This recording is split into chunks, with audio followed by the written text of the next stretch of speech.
ಬೀದರ್ ಜಿಲ್ಲೆಯ ಔರಾದ್ ತಾಲೂಕಿನ ಸಂತೂರ್ ಹುಬ್ಬಳ್ಳಿ ಮಠದ ದುಪ್ಪತ್ನಾಗಾಂವ್ ಗ್ರಾಮ ಪಂಚಾಯಿತಿಯಲ್ಲಿ ಮಾಂಜ್ರಾ ನದಿಯನ್ನು ಹೊತ್ತು ಬಂದು ರೈತರ ಹೊಲಗಳನ್ನು ಎಲ್ಲ ಮುಳುಗಡೆಯಾಗಿವೆ.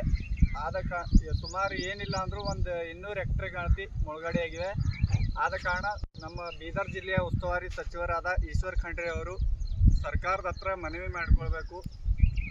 ಏನಿಲ್ಲ ಅಂದರೂ ರೈತರಿಗೆ 1 ಎಕರೆಗೆ 20,000 ಅಂದಾಜು ರೀತಿಯಲ್ಲಿ ಪರಿಹಾರ ಘೋಷಣೆ ಮಾಡಬೇಕೆಂದು ಕೇಳ್ಕೊಳ್ತಾ ಇದ್ದೀವಿ.